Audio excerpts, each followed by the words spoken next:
Okay. Today we're going to look at infrared transmitters and receivers used by remote controls, which is the same as the inside of an optocoupler. LED diodes need a certain voltage to work depending on their color. The red LED needs from 1.68 volts to a maximum of approximately 2.7 V.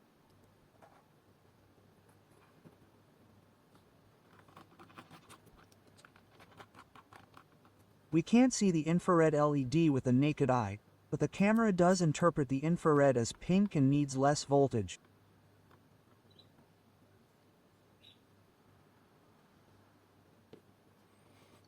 The same as the internal LED of an autocoupler, approximately 1.24 V, so depending on the power supply we have, we would have to put one resistor or another.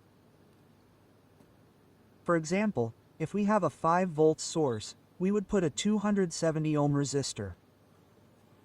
And if we have a 3 volt source, we would put a 160 ohm resistor like remote controls.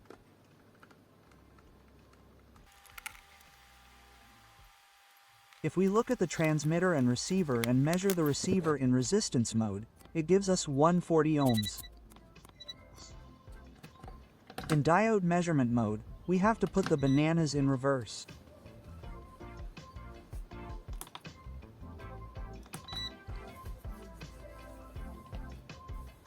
If we change the infrared LED for a red LED, be careful because when changing the diode, the voltage has to be changed.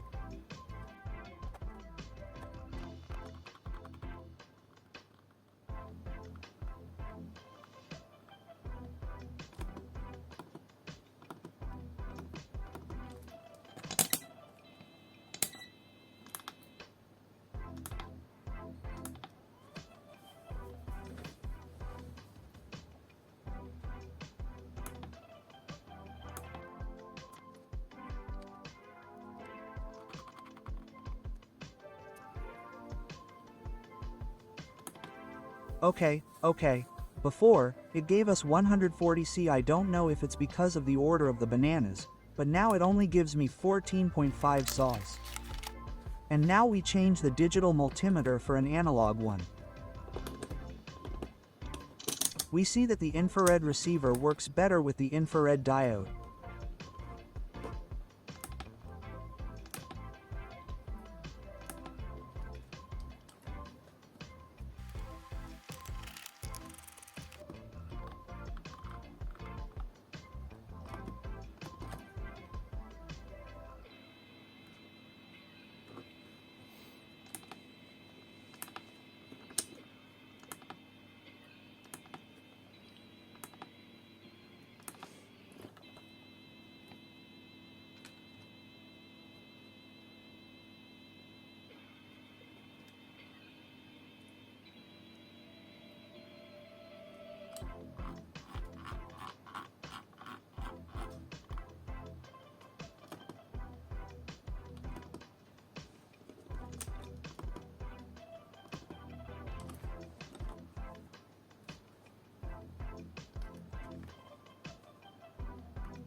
Look what the remote control sends, intermittent, fast, or in other words, pulses that are interpreted as ones and zeros.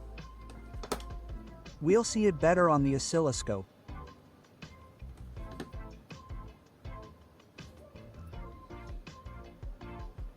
It's a binary code. For those who don't understand, it's like Morse code. Now I'm going to simulate what elevator doors have.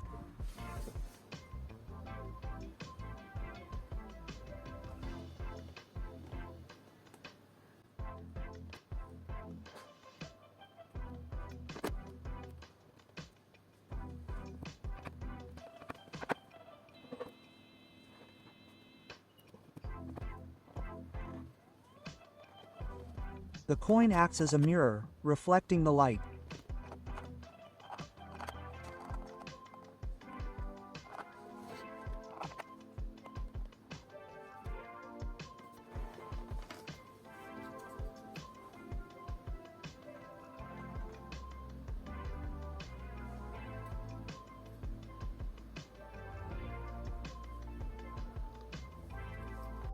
I'll leave the transmitter as is and I'll add a transistor and a red indicator to the receiver.